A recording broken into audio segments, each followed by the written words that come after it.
Hello, and a very warm welcome to this virtual summit brought to you by the ITIC, the International Tourism and Investment Conference, in partnership with WTM Africa, under the title of Invest, Rebuild and Restart the African Tourism Sector.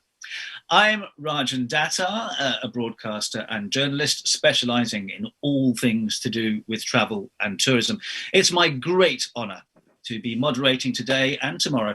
And I would argue, in the grand scheme of things, if we were looking at one region of the world which holds the greatest potential and biggest opportunities, it is the incredibly diverse and exciting continent of Africa. Now, we are all hoping to put a terrible year behind us, and we're looking to power into the future with travel. And again, for me, there is nowhere more symbolic of the hope and optimism that we all harbour for the future prosperity of travel and tourism for the 21st century than Africa. But of course, inevitably, the impact of COVID is hugely affecting investment plans right now. We will talk about that. This, I should say quickly, is the first of 3 big Africa-based ITIC conferences taking place over the course of the next 6 months. And in a way, today's session with leading ministers from various countries and tomorrow's sessions looking at investment and health, well, they're a taster for the rest of the year's events. And I do sincerely wish, as I'm sure you all do, that we will all meet in person. We are desperate for that. So I will, in a moment, be asking today's distinguished ministerial panel for their visions of the way forward. But I should stress as well right now that it's important to remember how diverse Africa is.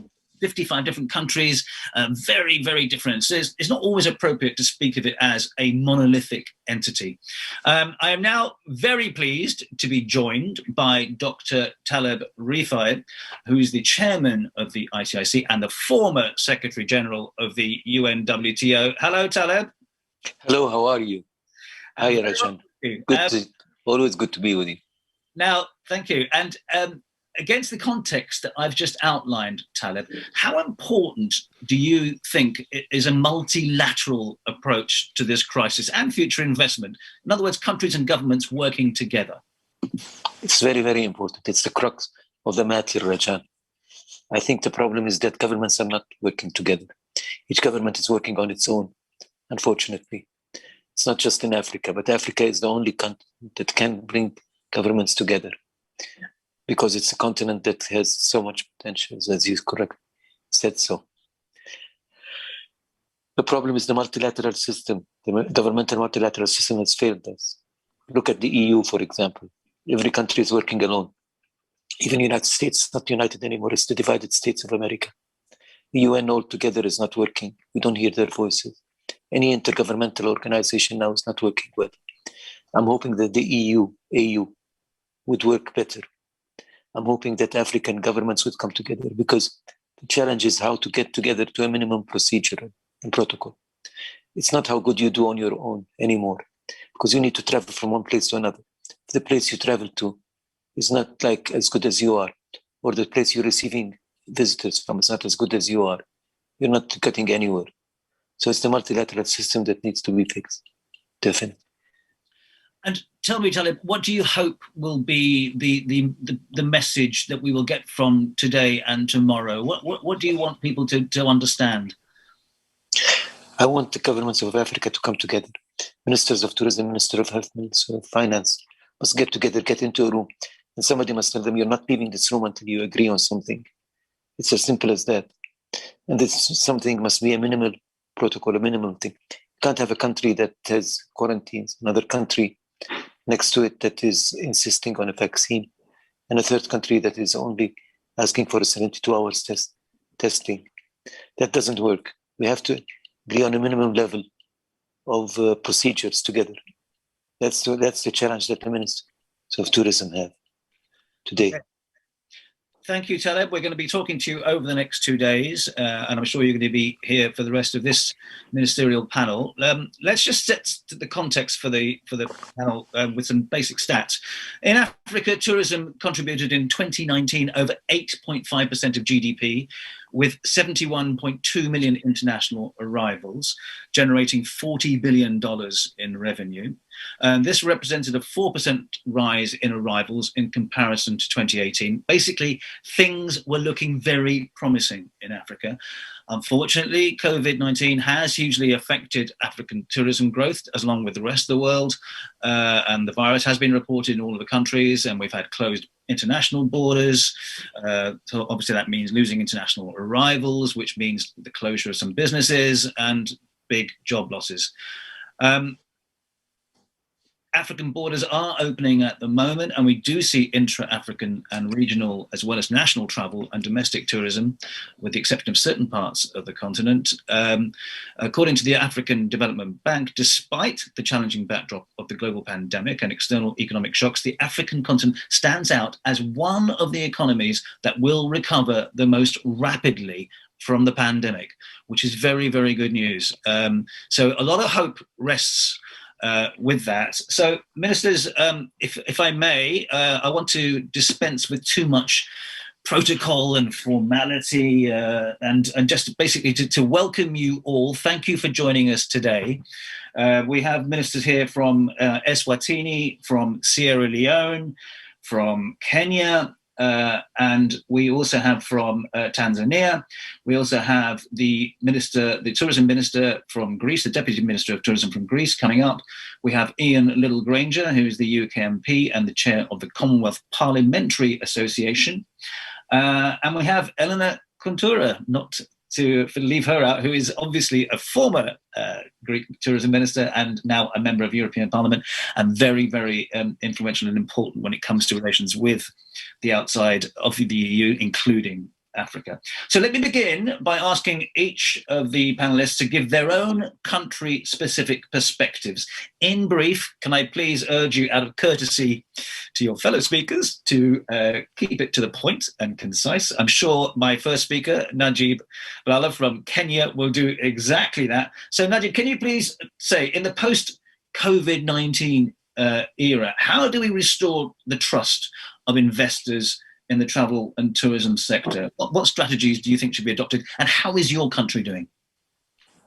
Well, Rajan, thank you very much, and always a pleasure to be here on the same panel with Dr. Rifai and colleagues in government, in the Ministries of Tourism, as well as our friend Elena from Brussels. So it's always a pleasure to be on this panel. The most important thing now is that we don't know what is post-COVID.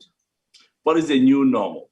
Because in 2019, we saw the growth. In 2020, we saw the confusion. In 2021, we are seeing hope by the vaccine, but then it brought even more complication because the vaccine administration is a problem, plus a vaccine delivery is a problem.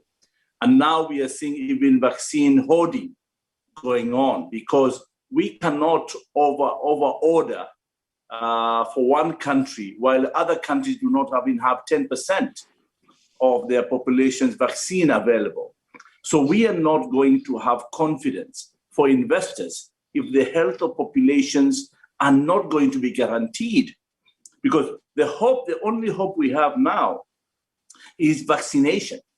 And if we cannot administer or deliver vaccines to countries, then there is no hope. And this is what is really complicating things. Can we all, as the global community, come together and say, listen, what is good for me is good for my neighbor. So can we coordinate things together? Can we order vaccines for myself and for my neighbor?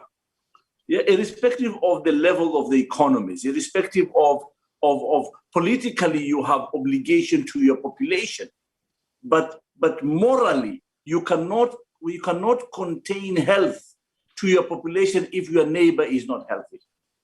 And these are the things that we need to guarantee so that investment can be guaranteed. At the moment, there is total unpredictability, not only in investment, but also in healthcare. Yeah, everybody is struggling. Every one of us in the world is struggling to achieve the targets of vaccination. I've seen the US is doing 3 million administered vaccinations in a day. I see the UK has done almost 50% vaccinations for their population, which is good. But what happened to next door, to Spain? What happened to Morocco? What happened to Kenya? What happened to South Africa? These are the real challenges. And the only danger I've seen, Rajan, is that now we are reacting and imposing so-called protection for our people by introducing travel advisories. So now we are red listing countries. We are red listing, for example, Kenya by the UK. We are red listing South Africa. Yeah, every country is being red listing each other. This is not going to help. Rather, if I know there's a problem in Kenya or there's a problem in South Africa, can we all pull together to go and help South Africa? We should not put a blame on the South African variant. Rather, we should find a solution for the South African variant. This is not a problem for South Africa. This is a global problem because that variant will spread to the rest of the world. Yeah? That's right. And I've seen that the UK variant now has spread all over the United States. And it's not going to be healthy for us to red list each other. Neither do we just hoard vaccine because we are in a panic. I think first we need to address those issues before we can talk about investment, because what we say is that currencies or funds always shy when there's no predictability. It shies off, it disappears, it withdraws when they see that there's no seriousness in government or there's no seriousness in the opportunity that is being given by the government. So these are the things that makes investment shy off or withdraw from the opportunity that is available. Thank you. Minister, are you saying then that investment has dropped, that banks or whoever, private equity, are saying, look, we're not going to make any decisions right now until we know more about what's going on? Unfortunately, Rajan, investment is not going to go to tourism. Investment will go to healthcare. Investment will go to technology. Investment will go to food security and supply. That is where the investment goes, which is not bad. For me, I want the enablers of tourism to be invested now. So tomorrow we will be ready. For example, the continent of Africa today, we cannot say we are calling investors to come and build hotels because nobody is coming to build hotels right away.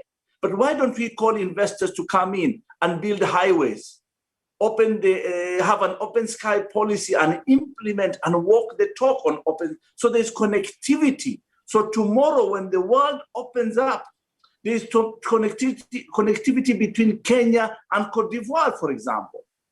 Yeah, rather at the moment, there's no connectivity. We are not connected within the continent and within the continent of Africa. And the reality is that we are 1.4 billion people. We are the same power like China. Why don't we find a solution and say, why don't we work together and invest today for tomorrow, not invest today for today, because today is already bleak. I want to say that I want to be hopeful, I want to be optimistic, but I want to be realistic. I want to say that, can Africa invest in infrastructure, railway, roads, airports, aviation, so that tomorrow when the world opens up in 2024, as being predicted by WTTC, or IATA, can we say that then we are ready for it? Because look at it, even Rajan. We talk about tourism is doing well in Africa, at 4.5% or at 8%. But what numbers are we talking about? 72 million people coming to Africa? Spain has more tourism than the continent of Africa. So we need to say that, how many people do we need in Africa? Probably we need 400 people in Africa. But we can get 400 people within the continent if there is intra-travel within the continent of Africa. Right. And that is why we should invest now in infrastructure, the enablers, to make it happen when the world is open and ready for us. Thank you.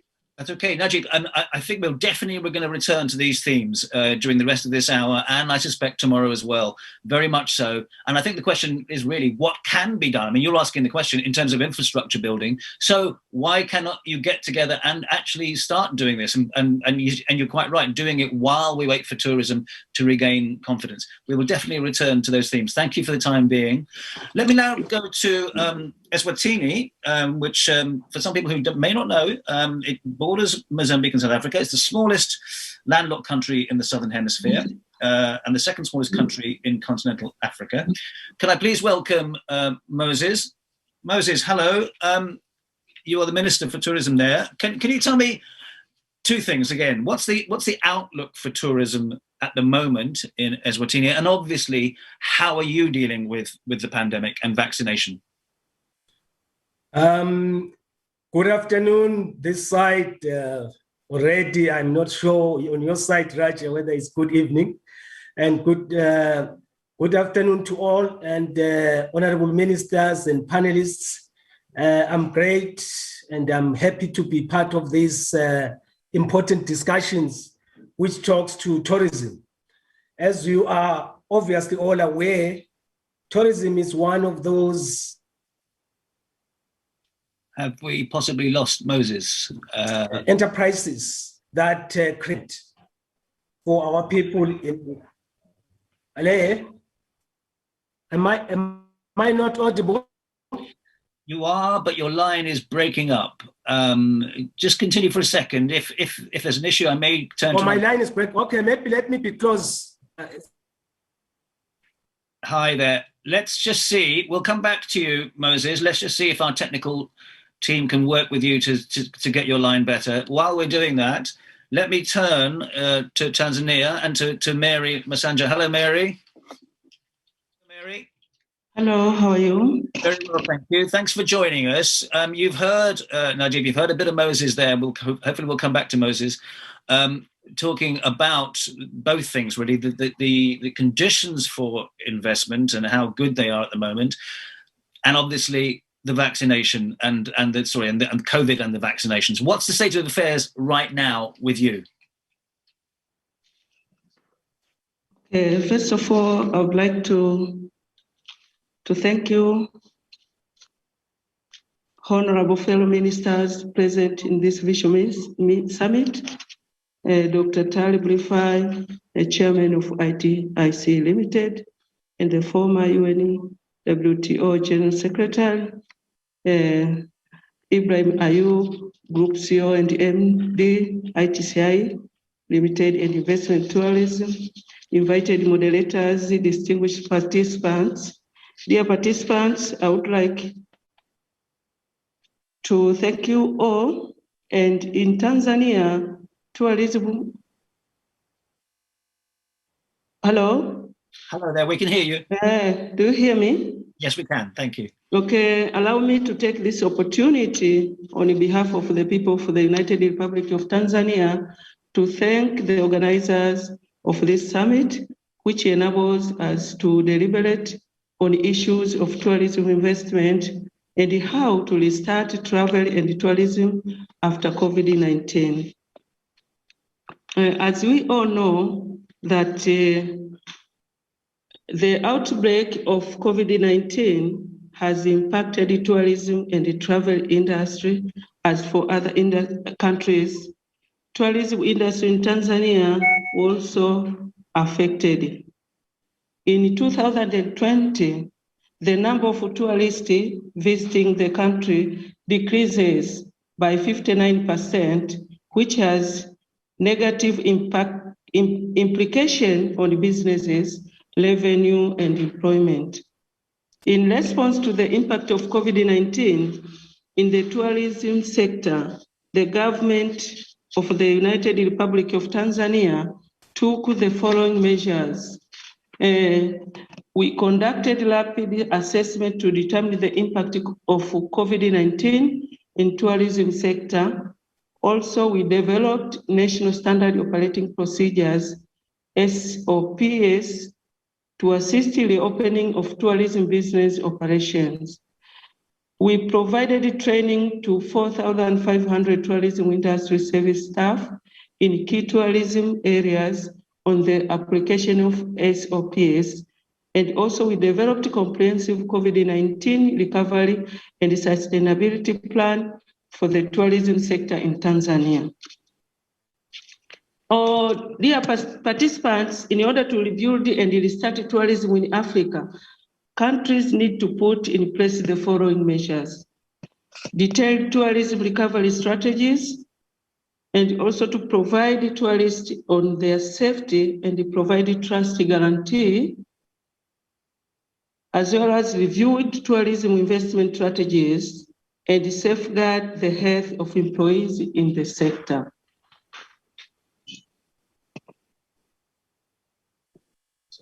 Thank you, Mary. Mary, I know that tourism contributes a huge percentage to the country's GDP. I think it's 17.5%. I mean, it's a critical time for you, isn't it, in terms of tourism? You also have a new president, a new female president. Do you see the future very much in being tourism in Tanzania and for its economy? Yes, we can see, because these efforts made Tanzania a safe destination for all travelers and awarded a WTTC safe travel stamp. Tanzania is among the few countries which continue to receive tourists in a safe manner even during this COVID-19 era.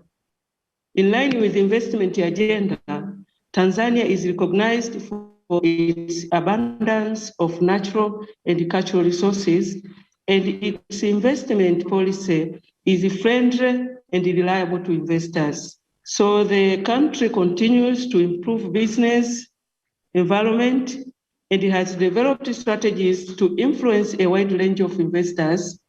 So there are also ongoing strategies projects improvement, such as the construction of the Nyerere hydroelectric power project and the standard gauge railway, CGR. So these are our efforts, among other supports, investment in the tourism sector. Thank you, Mary, for the time being. We'll obviously come back to you when we open up the conversation generally. Okay. Let me turn to a couple of the people from outside Africa who have got very, very important connections with Africa and represent organizations that do. I'll first turn to Elena from the EU. Hello. Yes. Can you hear me now? We can hear Yes, you. Elena, of course. First of Hear all, you and see you. thank you. I would like to congratulate the organizers for this initiative, especially Dr. Taleb Rifai, who has been at the forefront of global coordination and cooperation efforts for travel and tourism recovery and resilience. And also I would like to thank you for the invitation to share with you today the priorities from the European perspective. Resuming travel in a safe, responsible, and sustainable way is a top challenge requiring immediate action globally. And it's also a vital condition to further encourage cooperation and investment for tourism, such in Europe and Africa. Travel and tourism has been one of the hardest hit sectors by the pandemic in 2020 and cannot afford another year of recession or stagnation. Too much is at stake, with millions of jobs still at risk of being lost. Small and medium-sized businesses must be supported for securing a viable future and therefore to avoid a domino effect in the economies in several other sectors and in local societies, especially those that rely on tourism. 2021 is another difficult year, even more since several countries globally and whole areas such as Europe are now experiencing a third wave of the pandemic. Recovery will be gradual and it will take quite some time to return to the levels of 2019. So it's very critical and urgent to open travel and tourism with safety, without jeopardizing public health, the economy, and the well-being of local communities. This can be accomplished only with mandatory testing before every departure and with, why not, the rapid vaccination of the population everywhere in the world without discrimination. It's also a responsibility of Europe to support the rapid vaccination of Africa through a strong COVAX facility, but we should be more ambitious. We are fighting to expand vaccine production everywhere in the world by lifting or buying patents from the pharmaceutical companies. Already the vaccination is delayed. We know that. Not all the EU countries, they have the same fast rhythm of vaccination. Personally, as a member of the European Parliament Transport and Tourism Committee, TRAN, I have urged since last year for common protocols and rules in place regarding opening borders and resuming travel safety.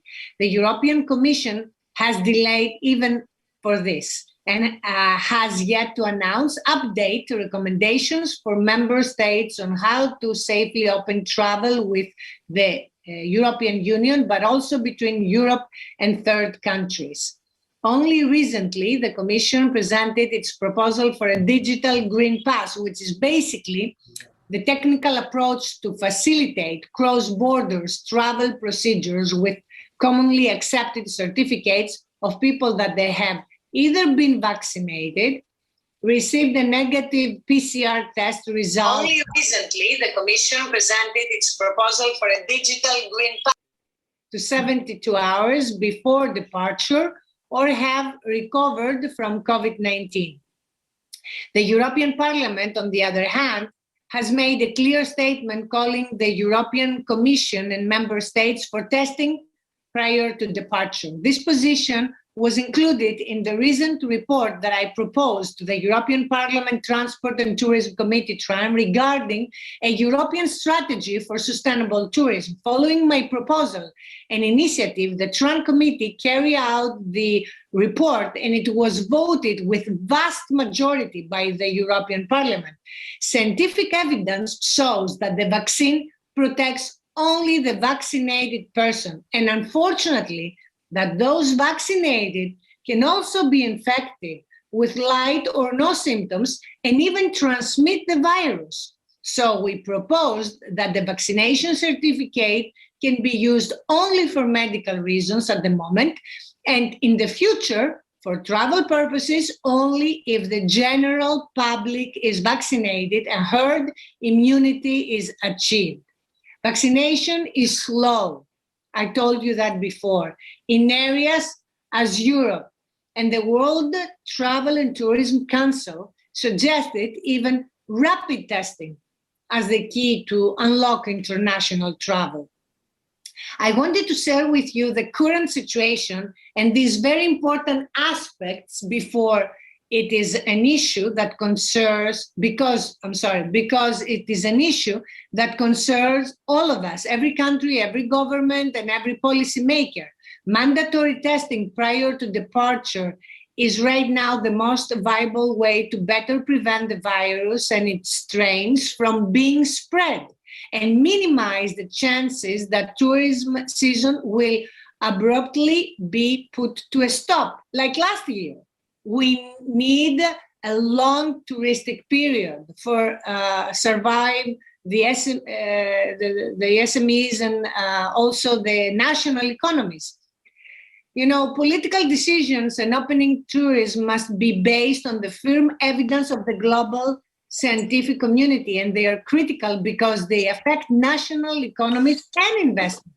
For my previous position as Greek Minister of Tourism between 2015 and 2019, I had launched a national tourism policy for sustainable growth and promote Greece as a 365-day destination supporting the development of thematic tourism products.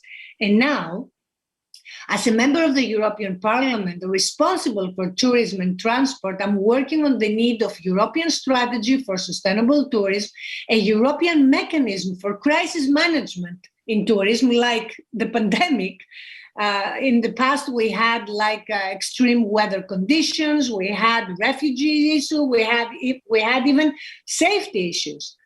And for adequate funding to support the sector's recovery and sustainable development, elevating in the European agenda the role of tourism as an accelerator for growth, employment, and socioeconomic progress to the benefit of all, for the European Union, but also for international cooperation.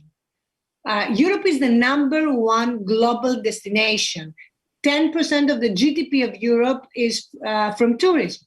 It is also a major source market of tourists for Africa and has a significant role to play in terms of investments in helping build a more resilient and sustainably developing tourism sector with shared benefits.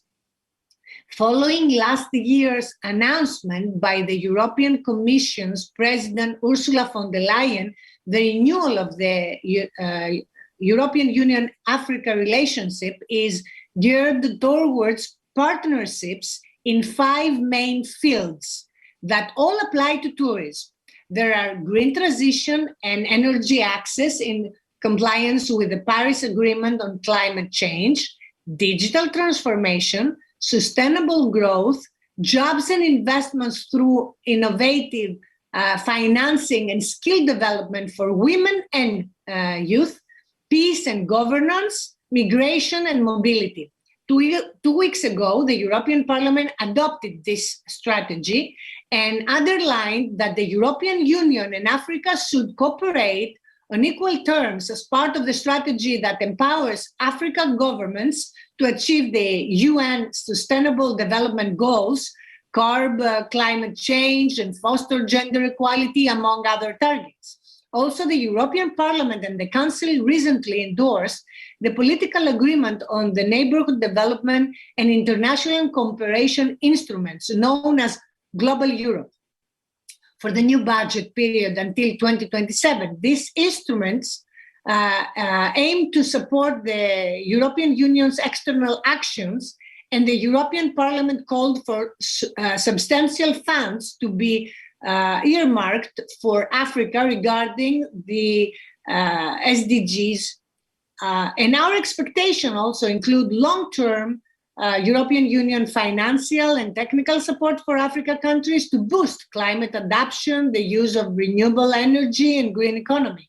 There are several immediate initiatives, including the Africa-Europe Alliance, the European Union's external investment plan, and instruments related to the European Investment Bank that can all foster cooperation and investments for tourism with sustainability at its core.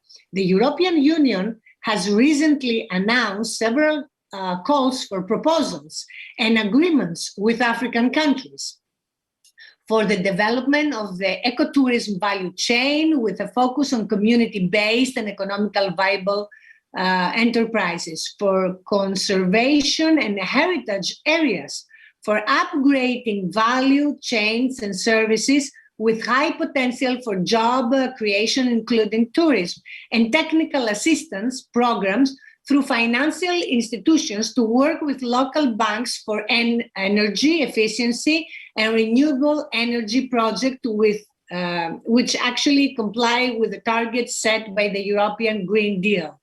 There are several opportunities, but much more still needs to be done through cooperation to support tourism development and investments in the Africa continent, especially from its top source European markets and the European Union overall.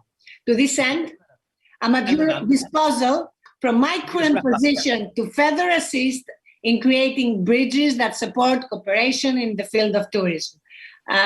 Thank you so much, and I'm so sorry that I cannot stay really till the end. I will try to watch as much as I can, I hope I helped with the news from the European Parliament. Yeah, let me just come back to you, Elena, because you are going to leave before the end. Just very quickly to come back on 2 things. One that Najib raised and one that Taleb raised, which is, are you saying that until the vaccine situation is sorted out in Europe, you cannot really focus on coordinating with Africa in terms of their future tourism and investment? Well, this is what I'm saying, is that even in the European Union, we have delays with the vaccination. Only 7-8% of the global of the general population is vaccinated.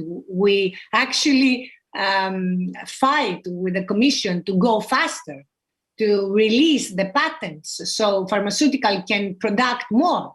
And as you know, nobody's safe when everybody's safe.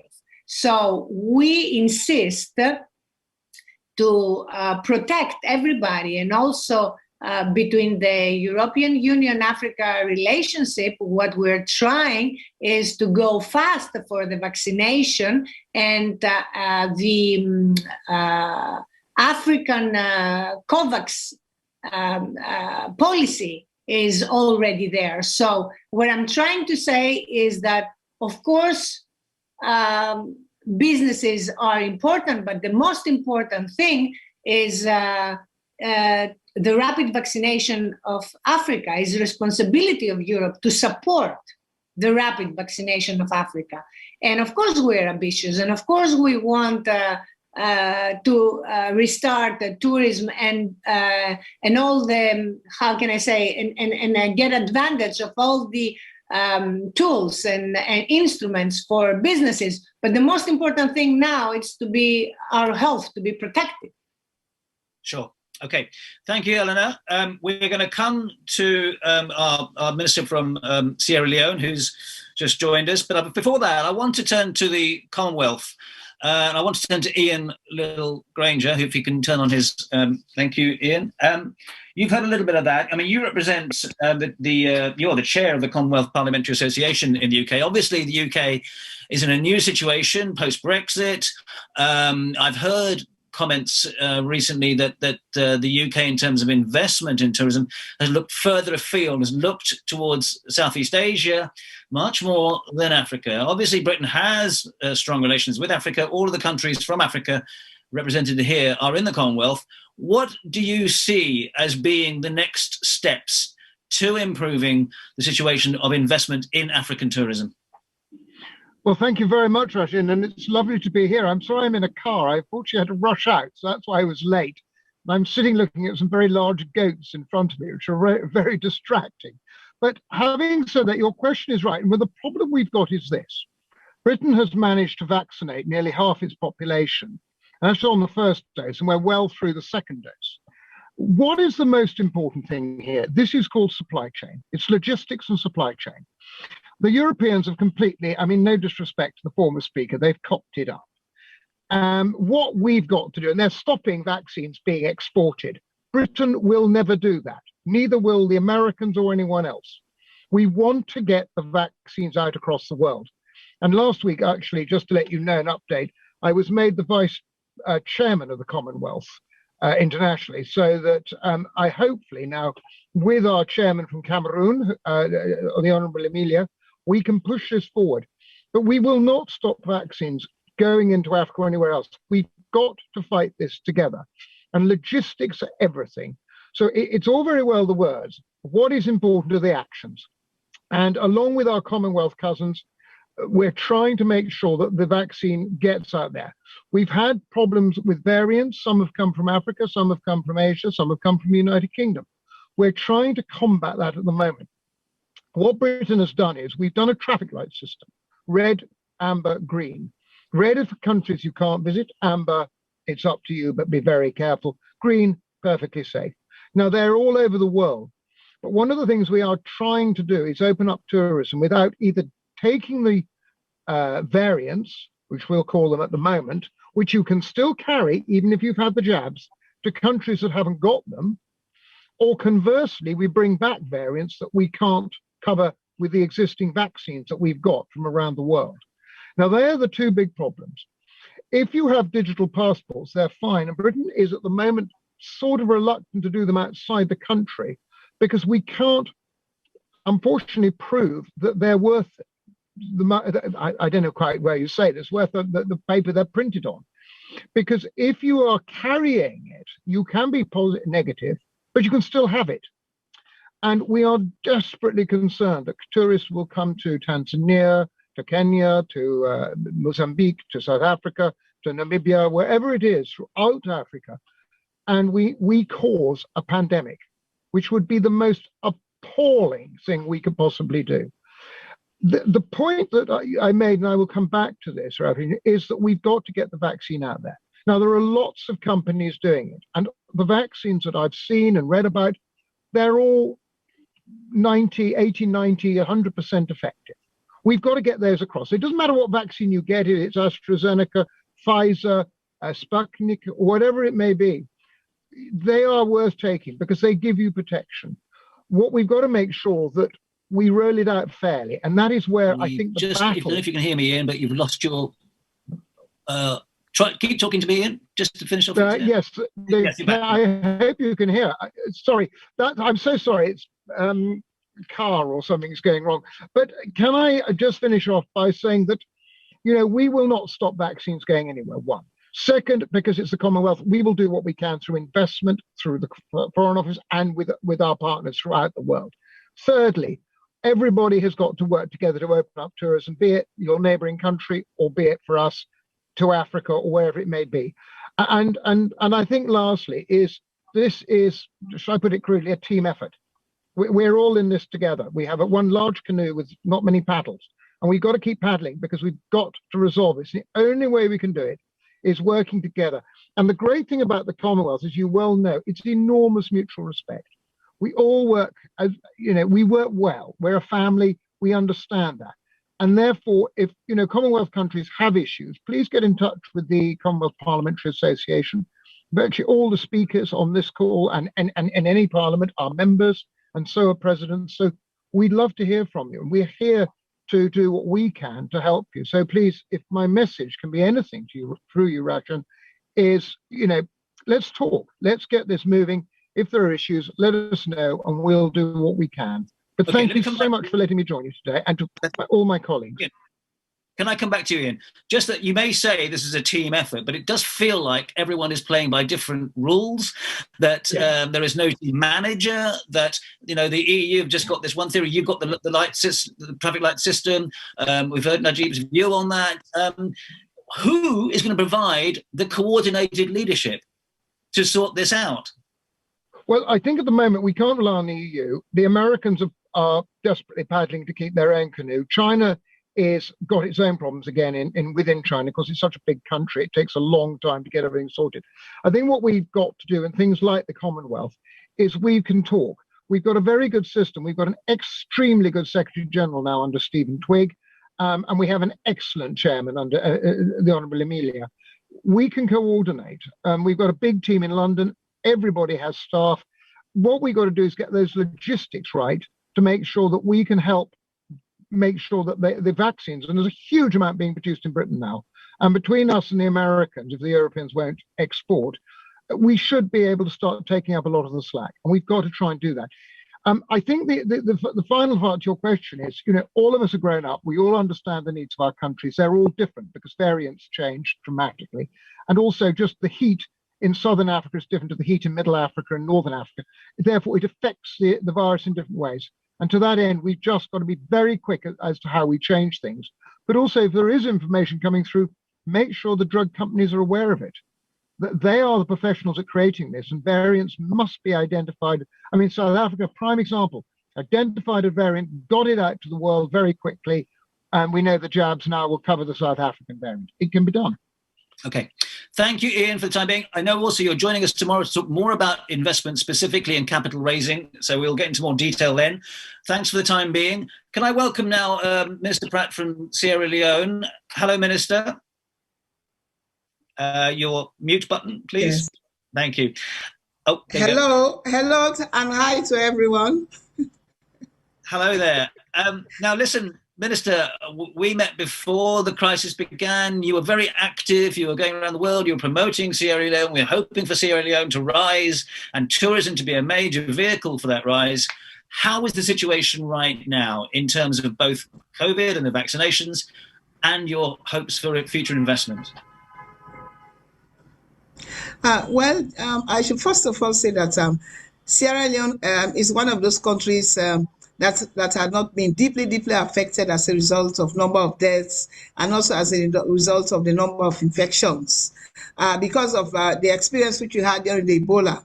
So when the COVID started, we were very scared and worried to an extent that we were one of the first countries to close our airports and then also to close down our borders because we knew we did not have the capacity. And we also knew that not only the capacity, but the resources are not there. And that affecting a very poor country like Sierra Leone, with all the recovery efforts after the war, after the Ebola, would have been a tremendous problem for us. The major thing we have to do is to, and that is why, in fact, with the impact of the COVID, Sierra Leone, and so going forward greatly is the economy. Hello? Forward, we have put some measures in the sector in terms of providing safety nets of 3 months' salary to a number of the hotels, and then also in terms of giving waivers, and then also waiving some of the taxes and declaring the airport area as a free economic zone, and then the president himself leading the process of transforming the sector. Now we've started having the vaccines, of course, and we've had support from the COVAX initiative, the Sinopharm, and of course, in the COVID restrictions very seriously. But on the hospitality aspect, we are doing quite a number of reforms. In the first place, we are looking at reforms that has to do with hospitality because before the COVID, it's a small country. We were struggling in terms of getting the sector together. So one of the things which we put together is developing a very good post-COVID international tourism standards, which of course we take into consideration how do we do our hospitality or tourism alongside the prevention and then also in taking the vaccines. But as you know, in Africa, we have been used to this yellow cards, you know, the infection which we travel with. So the question of having a COVID certificate or having that is really something very new, because for many years we have been traveling with yellow fever. That's for countries like us that has not been deeply affected by the physical impact of the COVID. To have people who you need to convince that one, you need to take the COVID. So there is some amount of COVID hesitancy. And then also that you need COVID certificate to travel. Some people tell you, oh no, I don't need to travel. I don't need to do this. Why should I take it? It has got XYZ impact, especially in the context of fake news around what is happening to people who are taking. But we are trying very hard in the midst of tourism revenues. We've done a lot on the West as the COVID, but to be honest, it provided a window of opportunity also for us to be able to revive the domestic tourism in Sierra Leone. And today, you see a lot of people going out, going to beaches, going to islands, taking tours, and then places which are of interest. Opened a new, a tourism beach site in the south of the country, which was almost inaccessible for over 60 years. So a lot of things are happening because we really have focused inward. So in as much as the COVID has been very terrible, the sector, but I also say that the opportunity that is not an opportunity, but for us to be able to focus inward, I think has given some of us in Africa another opportunity for us to be able to ensure that domestic tourism thrives and we are getting the attention of the populace. So what we are doing now is improving standards, trying to get a new airport up and running, trying to connect Freetown to the rest of the capital because with the bridge and a lot of investment opportunities coming in. I think this is where we are now. So it's on the balance. It has its own pros and cons as far as the COVID is concerned when we look at tourism in Africa. Okay, thank you. It does sound as if because of domestic tourism, because you've been relatively less affected than other countries, that there has been a chance for redevelopment of the tourism industry in Sierra Leone. So hopefully the future will look better. Thank you for the time being. I want to return to Moses from Eswatini because we lost the line before. Tell me from your perspective, Moses, we've heard a lot about vaccinations. We've heard a lot about the need for a coordinated effort before we can even progress tourism in Africa. But how do you see it? What's your perspective from your country? Once again, thank you, Rajan and the team. Dr. Taleb, it's a pleasure to be with you again, and other honorable ministers who are present here from Sierra Leone, Kenya, and Tanzania. From a Swatini perspective, the issue of the pandemic has really hit us hard. The GDP of the country, about 7% to 10% comes from tourism. I'm sure in other countries it's even more than that. But it's also employing over 26% of the population. So that's really huge. And as such, the closures of the borders, the lockdowns have really affected us as a country. To that extent, the issue of the vaccinations are now is something that we think can change the narrative. But before we even went to before we even got the vaccines, we looked inward to say, what are the things that can be done?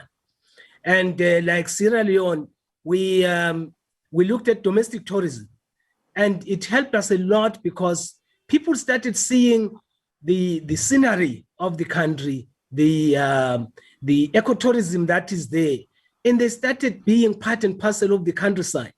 To that extent, we saw a 30% increase in tourism from the domestic tourists, if you will. And therefore, that was really a learning curve for us to say, maybe we have not exploited it to the fullest. Now, unfortunately, when you look at the domestic tourists versus the external tourists, the spend is the issue, because those from Europe, Americas, etc., they tend to spend in dollars and euros. So that creates for the country. But to that extent, for me, one of the lessons that I've learned is that the pandemic and lockdowns have allowed us to have a deeper thinking and to think outside the box to say, what are the opportunities that we can exploit? So the domestic tourism, we realized that we had not been exploiting it, and it's an opportunity for people. As you might know, some people are not aware that we have the second largest granite rock formation in the world. And even some of Eswatini were not, would not understand its importance.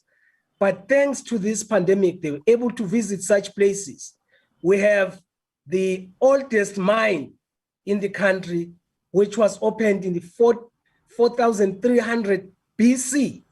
And people now started understanding that through the social media. So those were the opportunities that were created. But when you start looking forward, we said, let's get the vaccines, because with the vaccines, then people can start traveling. We have started already vaccinating part of our population. We have started with the health sector, as well as those with comorbidities, and it's moving smoothly. Unfortunately, as Ian presented, we are having a problem because of the access to these vaccines. And up until we get the vaccines, then they will be light at the end of the tunnel. Now, the issue obviously is for Africa, is to say, how can we help each other with regards to accessibility of these vaccines so that we can start opening up? People have been quarantined and they really want to travel. They are eager to travel. They want to see the big five. They want to go to various countries, to neighboring countries. But the other one is to say, from an African perspective, I think it's about time we package our tourism brief as Africa, as a region, so that if somebody goes up north to Kenya, he says, hey, I haven't reached all of Africa if I haven't been to Eswatini, because in Eswatini, you'll get a history of over 400 years, which we have practiced over and over. And if the person goes south, he says, no, I wouldn't have covered Africa if I have not gone to Kenya, because I want to see those tall Maasais, etc. It becomes part and parcels of Africa. So that is where I'm thinking we need to start looking at. And I agree strongly that the issue of connectivity becomes very important, because to do that, you need to be connected to the other countries. Otherwise, the future will be bright once we have got the vaccines. Thank you very much, Rajan. Thank you. Okay. Now, listen, that last point you made is absolutely crucial. I want to bring Najib back in again on that. I mean, there's been talk all the time about having coordinated air travel, for example, within Africa, so people don't have to fly to Europe to come to Africa. You know, it's that ridiculous situation. How close are we to getting this? Because from what I'm gathering, the countries in Africa, they are starting to coordinate more on an economic basis. I mean, I think you've got the Africa Continental Free Trade Area, you've got the African Union working more. What's the likelihood of there being proper air travel within Africa? Well, thank you very much, Rajan. First of all, 2 years ago, we signed as African countries SATIM. What we talk about SATIM is about the open sky policy within the continent of Africa. So that has been signed. But again, the Yamoussoukro agreement also was signed 20 years ago. And again, we haven't opened the continent of Africa because every country looks inwards. People think by establishing their own airlines or by protecting their national carriers, that is a solution. It's not a solution. Yeah, we need to create a market for it, because running aviation and running airlines is the biggest problem. So there is a need for us to walk the talk in the continent of Africa to open the airspace. At least what we have done positively as the continent of Africa, we have now opened up immigration. I mean, before, you can't believe it, Rajan, that people from Europe and all over the world can come to Kenya, but next door neighbors cannot enter into Kenya because there's a immigration regime that stops them from coming in the name of security. Yeah, but now I can tell you all African countries can come to Kenya immediately, as far as they feel they migrate. The visa requirement within a day, you get your visa. So visa on arrival is now the new policy in most of the countries in Africa. So that's a positive step taken. The next is connectivity. If we keep on protecting our national carriers as a reason, we are not going to develop the open sky policy. And then definitely, apart from the just open sky policy, we need to domesticate the continent of Africa to be the domestic market. Otherwise, taxation becomes hindrance, and taxation increases the cost of airline seats. And that is a problem. And then investing in infrastructure, airports that are safer. 27% of airports in Africa are certified. What happened to the rest of almost 73%? So those are questions that we need to start walking the talk and resolve this issue, because we cannot, and I am optimistic. We have 1.4 billion people in the continent of Africa. Our middle class is coming in. Yes, we don't have the spending power like in Europe, like my brother Moses has mentioned. Yeah, but we will develop a culture of travel, like the way the first world is. There's a culture of travel. People will spend, and slowly, as our middle class is improving, we will be able to get people traveling within the continent of Africa rather than going very far, which at the moment they can't afford. Yeah, and that's why the good lesson about the pandemic is that people have realized that you have domestic tourism. Most of the countries do not know about domestic tourism. They think about tourism is about foreign tourism. Now, most of the communities in the world, including Europe. They have appreciated there is a domestic market existing, and then there is a regional market existing. So that is the focus of the marketing board should be, is appreciating there is a market. It might not be as powerful as the international market, neither should it be a replacement of international travel. I don't think domestic tourism should be a replacement of domestic travel. Thank you very much, Rajan. Thank you. And of course, before you express your frustration about the small number of international arrivals into the continent of Africa, compared it to Spain. Yes, there is a big issue there. So of course, domestic, intra-regional and international travel is crucial for African tourism to progress. So I get that. And we're running out of time, but I want to just come back to a couple of you just before we stop. Mary Masanja, because you're listening there from Tanzania. What do you see as the answer to this issue of not enough coordination between African countries to make sure that there is better flight connectivity, for example, and borders are more open? Okay, just talking about working together is very important, because in recent years, countries are forming integration and systematically setting procedures for removing barriers to travel within the continent. For example, there are no travel visa within our SADC member states, no visa for East Africa member states and the citizens. So working together is very important. As African countries, we can work together in order to make sure that tourism is to improve our economic sectors for Africans. Thank you, Mary. Thank you. Memunatu, I mean, how do you see it? With this frustration with lack of coordination has been going round and round for a while, as Najib just mentioned. What do you see as being, the most practical, immediate solution to this? Do we have a meeting do we have an organization of tourism ministers at least to come together? What do you see?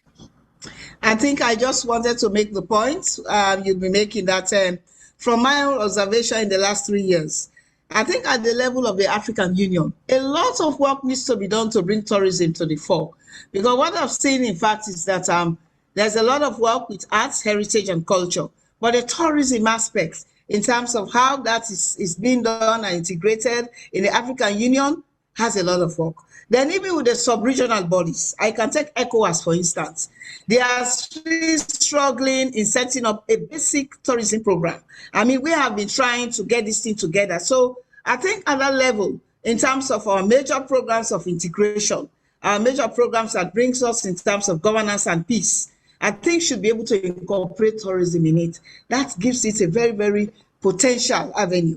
The second point is the connectivity between our countries in terms of how quickly can people move in terms of digitalization, accessing information, using internet and all of that, booking and there are many, we need to do a lot of work around this connectivity. It's the physical connectivity in terms of transport. So if I want to leave Sierra Leone and go to Liberia and go to Ivory Coast and go to Ghana, it's somehow challenging because of the fact that we do not have that kind of security education on tourism in order that we can be able to have that smooth flow. So we really have some barriers that we have to work on in terms of promoting regional tourism, the connectivity, and then also the coordination. But what I should finally say is that the COVID has actually taught us some lessons, that we need to develop this connectivity amongst us. We need to have a very strong regional tourism organization, in order that we can have, an African bloc of ministers that can really push this process forward. So I should say that a meeting of African tourism ministers is high time, and then also a meeting of ministers, and then also, I know we have been to move forward. So I think that's what I have to say. Thank you. I think that's a call for a meeting of tourism ministers. Talking of connectivity, we should all improve our internet connectivity as well. That seems something that's definitely come up as well, and hopefully we'll get to the bottom of that. Let me welcome, because she's just arrived, the Deputy Minister for Tourism for Greece, Sofia. Hello. Hi everyone, and sorry for the delay. I'm in Thessaloniki, the second biggest city here in Greece. I'm actually paying the first official visit that I'm paying in my new capacity as the Deputy Minister for Tourism, and I'm in between meetings, so I'm so sorry for the delay and for the missed opportunity that I had to be with you earlier. But I will read the minutes and just be able to follow up on what has been said so far. So thank you very much for the opportunity to speak to you, and of course to provide our perspective on the issue of investing and rebuilding and restarting of African travel and tourism, and of course the connectivity, as I heard the word before, and how important is it now to also talk about connectivity with countries that are a bit further away, but certainly close at heart.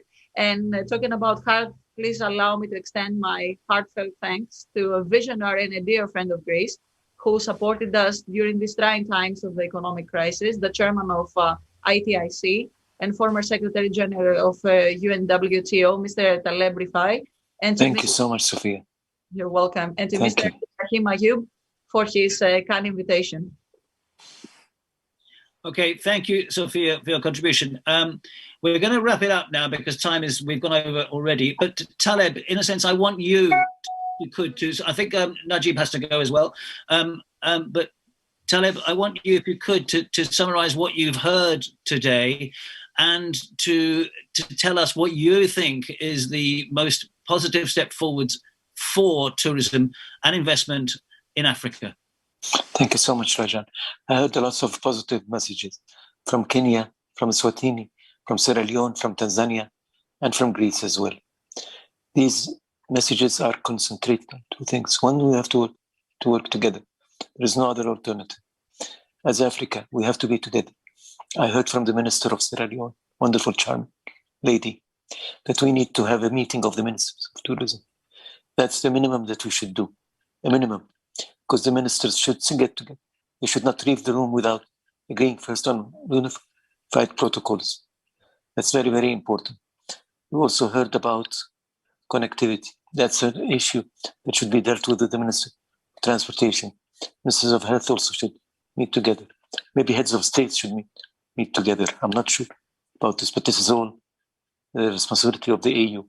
The second point is the issue of the vaccine. I think we're overrating the vaccine because vaccine is not going to be the solution for the long term. To vaccinate the whole world, we need 5 years to vaccinate 70% of the population of the world. And the travel and tourism cannot work unless everyone is vaccinated. You cannot travel to a country that's not vaccinated. You're not going to receive anybody from a country that's not vaccinated. So while I appreciate what the deputy for Commonwealth has said, I think we're overrating vaccination. We should depend more on testing, combination of testing and vaccination. That should be the norm. But these are details that should come out of a meeting of ministers. Should not leave the room before they agree. Third thing I like to sum it up is the issue of domestic tourism. It was brought in by the Minister of Sierra Leone and the Minister of Eswatini, my good friend Moses. Minister, you're absolutely right. A country that's not visited, not known, not enjoyed by its people cannot be enjoyed by anybody else, should not be enjoyed by anybody else to start with. So it's an opportunity for us to get to know and understand our region. And although domestic tourism does not have much of the benefits of international tourism, in terms of hard currency, in terms of balance of trade, it does keep businesses alive, it does keep jobs alive, which is very, very important. So these are the 3 points I want to make. One is the need for a meeting, 2 is vaccination, and 3 is the domestic tourism. Thank you. Thank you, Taleb. A meeting sounds like the most obvious thing. We need a meeting. That sounds yes. like the message we're getting here. Who can coordinate that? Who can make that happen? Surely that can be done. Even if it's from this conference, we can surely get this together. I wanted to just return to Sofia, because I just did cut you off a little bit there. And I wanted to ask you, and maybe just give us some positivity to leave with, which is in terms of how Greece is approaching cooperation with African countries in terms of tourism. How do you see that in terms of the post-COVID situation? Well, Rajan, thank you very much for passing the speech again. I promise to be very, very swift, very short. I mean, the promotion of mutual tourism investment based on sustainability and environmental protection, a key issue for the future of our planet. Special initiatives supporting joint ventures of Greek and African businesses, a framework providing the basis for know-how exchange and continuous collaboration between African and Greek public institutions and private enterprises, cooperation of international institutions, international tourism expositions, expeditions and events, and in the field of tourism education. I'm the Deputy Minister responsible for tourism education and special forms of education. And finally, the development of special and alternative forms of tourism, which is an extremely positive field, especially in the post-COVID global tourist market. Please note that following up on the proposition I just heard, Greece would be more than happy to contribute to a dialogue that will be held on testing, and providing also our experience so far, because we as well, Mr. Taleb, Rifai, we as well are focusing very much on testing right now, besides vaccination, which is proceeding. Almost 6.72% of the population has had the second dose of vaccine. But until we have had the whole population vaccinated, we are talking about serious increase of self-testing. We are now introducing self-testing since the beginning of this week, and a lot of rapid tests. Almost 55,000 rapid tests are being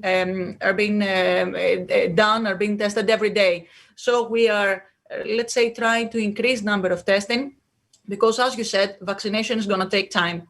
So we need to definitely win this bet, which is restoring tourism in its own special characteristics that we will see being developed and implemented during the post-COVID area. But we are more than willing to contribute to this dialogue, and of course with this highly reputable and highly esteemed guests. Thank you very much. Thank you, Sofia. Thank you, Sofia. Okay, you mentioned education there. We're going to talk more about this tomorrow. We're going to talk about technology. We're going to talk about capital raising with some experts. We're going to talk about, inevitably, vaccination and testing with 3 experts. So there's a lot more to discuss tomorrow. I want to thank all of you for joining us today. I think we got some progress out of this. I think we have got a step forward.